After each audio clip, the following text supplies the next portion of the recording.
Now that title is not clickbait, it's the truth. I decided not to buy the Galaxy Z Fold 5 from Samsung. Hold off this year. I've bought all of the other models because I'm just tired of the same design. I know a lot of other people are in the same boat because they just keep tweaking it. And really, it's the same phone after 4 years. I wanted something a little different, so I bought the Xiaomi Mix Fold 3 instead. But is it a foldable that truly does threaten Samsung? I know there's some other videos out there that I haven't seen them, but they're probably titled like, "This just killed Samsung's foldable line." I can tell you now, a bit of a spoiler, hardware-wise, yes, this does threaten Samsung. Samsung could be worried about the hardware, but software-wise, they are leagues ahead. They've also got IP ratings, stylus support, and desktop modes with their video out, which this doesn't. However, this is still a step in the right direction, and I'll go over in depth what I think here of the Mix Fold 3 from Xiaomi and its pros and cons and some of the deal breakers that I have encountered, why I probably won't be hanging on to this. This model here I bought and imported with this company here, Trading Shenzhen. I've used them a lot. They are very good. Now, the delivery time from Shenzhen, China into Spain did take 10 days. And this model, the Mix Fold 3, is not going to be global, unfortunately. I did ask Xiaomi via Twitter and they confirmed no, not coming globally. So it just states Mix Fold here. And you can see the co-engineered with Leica with our cameras. And it is in the open state like all foldables are when they are shipped out. That's just better for the screen that way. Note this, that they've got this little sticker over where it says 3 there. I think maybe it said 2 underneath this. I'll probably have to peel it off and take a look. So they're just reusing the wrapper from the outside. But yeah, whatever. That's not a biggie, not a problem. And you'll note here that we've got our 67 watt charger. So they seem to be moving away from the 120 watt charging. And I believe it's because of the Type-C port, the way it's geared up with the video out, that they just can't use the 120 watt charging anymore. At least that is what I have heard. And here is our Type A to Type-C cable, and these things here that you can see on the right of the screen, well, there's some goodies, some extras that Trading Shenzhen throw in: a pen and a adapter, because of course it's got the 2-prong style, and I need the round plugs here for Europe. All right, so we have a stunning looking back on this because I got the carbon fiber version here, the back plate, and I think it looks fantastic. I love the gold here with the logos, with the Leica branding there. So laser assisted autofocus, we've got a dual tone LED flash in there, and then the 4 cameras. So this is good, very good for a foldable. So the main camera is 50 megapixels, f1.8. We have then a 10 megapixel 3.2 times optical zoom with optical image stabilization, 10 times 5 times optical with optical image stabilization, and a 12 megapixel ultra wide. So very good. A nice variety of cameras there covering a lot of focal ranges. But as you see later on in my video, a bit of a spoiler here, they do need a lot of optimization, these cameras. I feel like the Leica branding, I'm not really seeing it, not yet. It's just a partnership they've got, but I still believe they've got a lot of work. Anyway, enough about that. So the build quality here, metal frame around the outside. We've got a capacitive always-on fingerprint reader. There's a texture to the frame here that feels very good. Volume button is made out of metal. So I'll just tap that now and you'll see how it unlocks. Now, I have enabled the push to unlock because I had a problem where it was being triggered in my pocket sometimes with just touch only. So that's why I've done that. But it works really well, that fingerprint reader. So with our front screen here, you can just see that we've got a cutout at the top there. 20 megapixel camera. Yes, it's that same Xiaomi 20 megapixel front-facing camera they always use. Now, it does not support 4K, but the rear cameras, we have 4K, 30, and 60 with all of them. And then the main camera, the 50 megapixel, does support 8K, but only 24 frames per second and only 6 minutes. That's all they allow us because of maybe they don't want it to overheat or something. It's their reasoning behind it. So this screen here is 6.56 inches, 1080 by 2520, and it's covered with Gorilla Glass Victus. Yes, there is a curvature to the edge right here, and that makes it feel a little bit better in hand, and I can easily reach those buttons, especially that fingerprint reader with my thumb here, which I have set up. So that is brilliant, very comfortable. And the thickness now, being a foldable, very, very good. Now, it won't win any records because it's 10.9 millimeters. That is exceptionally thin, but it's not going to beat the Mate X3 from Huawei or the Honor Magic V2, which I currently have at the moment, is thinner, is lighter than this model here. But when you open it up, you are then looking at 5.3 millimeters, the thickness here. So it still is super thin. And this hardware is, I think, ahead of Samsung. But yes, there's no stylus support. I can hear you guys. I can hear you Samsung fanboys in the comments. Yeah, no stylus, no IP rating, of course. Depends if you need those features. It does not have that, unfortunately. So in a screen now, both of the screens are 120 Hertz. This is an LTPO screen. We have with the brightness with this panel here, 1300 nits, supports Dolby Vision. It's very fast, very fluid, but you're going to see a little bit of banding. You see that?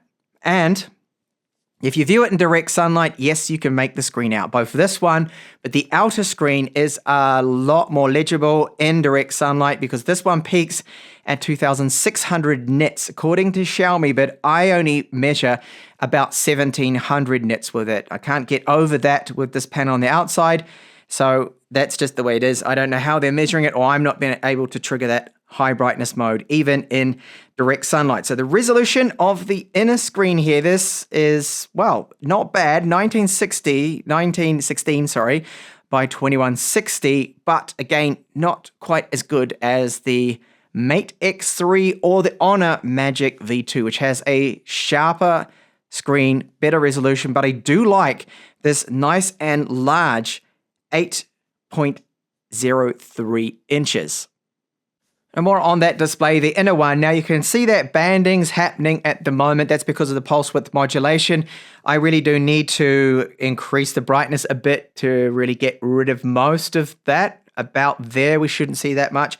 But the lower the brightness, the more you're going to see that banding. Now, this is just on camera, mind you, okay? I do not, and I want to stress this, I do not see this in person, so it's not a problem at all for me. So in the settings here, under display, we have a lot of options that you'll typically see.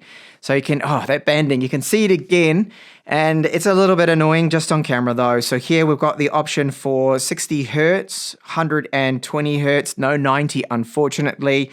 And if you get out of that, you can see we've got our color scheme. So I've kept it on the default, which is original color pro, but you can go along, adjust the white balance. It even got adaptive colors according to the environment, your ambient light, which is a good option to have, but I haven't really bothered with that. Now, I've noticed with the scaling, this is one area where I've had a few issues. The default, I believe, is there or here with the scaling. Now, I normally turn this right down because what I discovered is that when I go into, for example, Play Store, yes, that is working, of course, this is what happens. And it's terrible. The whole icon is taking up the screen, and it's just an issue to do with DPI with scaling. Xiaomi hasn't got this right, and the guys in China probably aren't testing Google Play Store because they are the Chinese domestic market. This is supposed to be a China-only phone. So this is not just limited, however, to this application, just to Google Play Store. I find that it's terrible. Now, if I go along and close this, I'm going to close down everything here and adjust that DPI again, that will fix the problem, but I need to put that scaling onto basically the lowest setting as long as your eyesight can really handle that. So I'm going to just turn that down a little bit, scale the text down, and you'll see it now resized. There we go. So everything's looking a lot smaller. Get out of that and back into Play Store, and still happening. Okay, but it shouldn't. All right, I need to properly just get rid of that. Try that again. Oh, it's still doing it. So even if I rotate it around, we're still going to have issues with the scaling. So there are things like this. There's a lot of annoyances. There are a lot of things. But for me, the biggest is, and I wanted to point this out towards the start of the video here, I'm having a lot of trouble. You can see it was on 4G just before. Now I'm on 3G. I can't seem to get 5G with this phone, which is quite an annoyance. I'm stuck to, at the moment, I'm at H+, so 3G kind of speeds for such a nice phone. So much power, Snapdragon 8 Gen 2, 16 gigabytes of RAM to be limited to such slow download speeds. I can't get onto 5G. LTE band 20 seems to be working sometimes, but it's very, very flaky. And that is an annoyance for me. It's a bit of a deal breaker, actually. And really, I don't know if I can hang on to it. Now, download speeds have been very slow for me because of 3G. That's an issue, and if I could just lock it down to LTE band 20 and stop having it jumping around, I'd actually be pretty happy there and be able to jump on 5G, which I can't. So it's just lacking that global modem. Now, I wanted to talk a little about that keyboard. You can see I'm using the G board here, and yes, it's quite large, and I can rescale, resize this if I need to. And I do find that typing on it is very nice. Now, the haptics, we get a nice little short pulse. It does feel good, and I normally type like this with my foldables with 2 thumbs, and I'm having really no problems with it. I find typing on this to be very good. The outer screen as well is very good, better than a Z Fold 4, 3, 5, I think anyway, to type on it because of the larger screen size. So that is good. Now, I wanted to show you a couple of other things. So once YouTube can open here, that we can do this, which is flex mode, of course, which a lot of Samsung Z Fold owners seem to swear by, which I never really kind of use myself. But it is handy. I can be viewing now a video here. I can jump into the comments. I can use the keyboard then and type and be looking at that at the same time, which is handy. Okay, yeah, and it will hold up like this. It's not going to spring itself open fully or drop down and close itself. So you need that flex mode. If this is what you love to do with your foldables, well, you have it, and you can see it is going to automatically resize once I just get rid of that keyboard. Okay, so look, as I start to move that, how it will automatically do that. It is going to go then into the flex mode. Then being a foldable, of course, we have floating screen. We've got split screen that you can easily resize. So you can be using both of the applications here, and the performance, especially because I've got those 16 gigabytes of RAM, really good. I don't see any lag here. So this is great for people that love to multitask like this. Maybe you've got Twitter here, you've got your emails, Gmail, and the rotation there with the accelerometer seems to work fine. So no problems with that. It's just in general, super quick. This phone, very fast. So when you do get it, you're going to have some bloatware, as I mentioned. Now, this screenshot I took once I removed all of the bloatware, and you can clean it up really well. It's a minor annoyance, but again, it's from China. You kind of expect to get some domestic Chinese apps on there, which you can go along and get rid of pretty much 98% of them, which is good. So this is the playback specification for Netflix. It tells me here, Widevine level 1, full HD, good. But it's not listing Dolby Vision. Unfortunately, Amazon Prime Video doesn't support Dolby Vision either. But if you do look at our Widevine cert here, level 1, and it is clearly listing here, Dolby Vision, HDR10, HDR10+. So eventually, I believe that Netflix, Amazon Prime Video, and others will update that to recognize it, and we will get HDR with this fantastic screen over 8 inches. So SafetyNet status, pass here. It's got NFC on board, so you can use banking apps, which is good, your wallets and whatnot. And what about this? Memory, 16 gigabytes on board, and I have 512 gigabytes of storage, UFS 4.0, very fast. Now I've got an additional 3 gigabytes of RAM. It states there extended RAM, but this is caching, of course. It's virtual RAM, it's not physical RAM. You can't just download physical RAM, you know that joke if you've heard it before. Anyway, Camera 2 API support on all cameras is level 3 maximum, so Gcam ports, open camera, those other apps will have full access to those cameras, which is good, it's what we want. Antutu score here is the Snapdragon 8 Gen 2, very good performance, really good. Look at that, that score is amazing, really high there. And what about stress testing it? So this is to check on throttling, wildlife stress test, and it just dropped down over 11%, the throttling. That's all after 20 minutes, very demanding. It got really hot to the touch though. It gets up to about 44, 45 degrees Celsius, so pretty warm if you game for long extended periods. You can see how it went there. Temperatures, 50 degrees Celsius that it recorded. I believe that sensor is the battery sensor. So yeah, really warm. It gets toasty. And Xiaomi often does this with the first firmwares, then later the next firmware will drop down the performance after all the reviews have gone out on it, showing how amazing the performance is, and they'll throttle this back, no doubt, quite a bit. Okay, charge time, 67 watt charging, takes 41 minutes to go from 18% to 100. Battery life, 6 hours and 55 minutes. That puts it on par with what I was really getting with my Z Fold 4 around about 6 to 7 hours of screen on time. Remember, this is a large over 8-inch display. It's bright, it's 120 hertz. It takes quite a toll on that battery, which is 4,800 milliamp hours. Then our storage speed, so very good here. We're looking at 3,379 for our sequential reads, and then 2,773 for sequential writes, and the random reads and writes are very good. This is basically like a PCIe 3.0 SSD you'll find in an Ultrabook gaming laptop. Most notebooks now are using them, so incredible storage speeds for a foldable. General performance of the Mix Fold 3 is fantastic. It is very good, very fast, fluid, 16 gigabytes of RAM. Multitasking is great. Gestures do work really good. I don't have issues with the performance. I don't see any animation, lags, drop frames, stutters. Everything's fluid, works well, but sometimes I've noticed the wireless can be a little slow.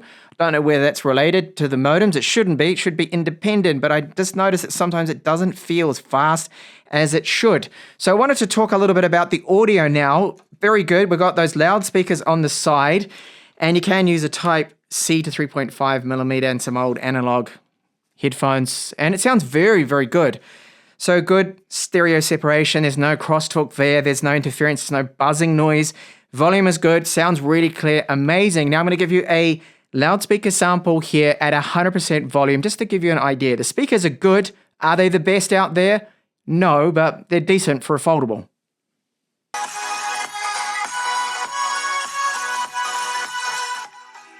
Gaming on the Mix Fold 3 is fantastic, really nice. I love this big screen. Now, the aspect ratio is kind of strange, of course, being squared off, but there are games that cater to this, like Genshin Impact. I've got on top settings at the moment, so that is everything to the highest and 60 frames per second. It is very fluid and smooth. Now, there's no point me going into some serious gameplay because it's pretty much like what happens with 3D Mark Test, that it heats up, it gets really hot, but the performance remains. It only drops down about 10-15%. That's all you notice. Oh, there's just a bit of a lag there, but once everything sort of caches in, it does run really well, very smooth, and just looks fantastic. I mean, look at this screen, how large it is, and then you can just fold it up and then put it in your pocket. Now, the camera application is catering a little towards the design of this being foldable, but not completely. So we can enable here the previews with the thumbnails if you wanted to. I can turn on and off the outer screen. So this is great for using that as a viewfinder. But there's a big flaw with this, because if you're going to be vlogging or taking selfies using the main cameras on the rear, you got your preview screen here, but okay. Where are my on-screen controls? They have not enabled this. This is why the software feels very just unfinished, unpolished, almost like a beta, because they need a little shutter here. They need the controls there for the cameras that I can swap over the preview. I can change, for example, to the 3.2 times, to the 5 times. I can change to the ultra wide or the main camera, take my photos, or hit record, swap over from camera to video mode. Well, it's all missing. All of it's missing from that preview screen, so it feels just so unfinished. The software is just in its infancy to me for foldables, especially when you compare this to what Samsung has on offer with their Z Fold series. And moving over to our cameras now with the Mix Fold 3. So this is the 20 megapixel outer camera. It's the same as the inner, same kind of quality. And you'll notice straight away that it's overexposing. Look at my face here. And I've seen this a lot, even with the portrait shots, as you'll see later on. These cameras need quite a bit of optimization. So 1080p only with these front-facing cameras, or the inner camera, but you can use the outer camera and you can flip it around, and that's how you can get 4K at least. Now, I put wind filtering on because it's very windy here along the coast. It normally is.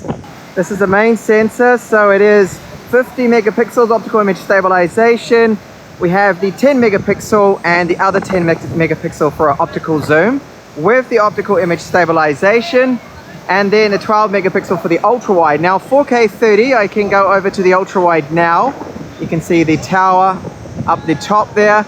I'll go back to the 1 times and I'll apply some digital zoom here. Let's see if it swaps over to the other cameras. I don't think it is going to. It's still going to use that main camera. It is. It keeps with that main 50 megapixel camera, so that's at 5 times, and the quality is not looking very good at all there. So I'll go back to 1 time, that's 2 times digital, and now 1x here. So it has that electronic image stabilization. Stability seems pretty good. I'll just go to the ultra wide now. This is going to be the steadiest using just electronic. So there is some optimization I feel needed with these cameras. And with this sample, I've turned on the outer preview screen, and this is the ultra wide, so it's going to be good for vloggers. The only thing is that there's no touch controls with that preview screen, which is disappointing because when I tap on it, I can't swap over to another camera. So this is another reason why I feel the software is just lacking the optimization. Clearly is not there yet for this form factor for a foldable, at least with the camera and with some of the other software as I've already shown you in this video. So it would be nice if I could just tap the screen now and go over to the main camera, swap to the ultra wide, but at least we've got this option. You can use the better rear cameras for your vlog footage. It's just you have to start with the ultra wide or the main camera first. And then very quickly, this is now the main camera, using it as a vlog style. The main rear 50 megapixel camera quality is a lot better than those outer facing or the inner 20 megapixel camera. Now, a camera sample. So this is a front selfie, overexposed. This shot here of my cat Wappo. This is 5x optical with the 10 megapixels. Not bad. There's a lot of detail captured there. This selfie with the rear one, I flipped it around. Okay, but stitching a little off. This is overexposed. Not looking that great. I can clearly see it needs optimization, these cameras. Again, oversaturated, it's just a little too bright there. This is the ultra wide.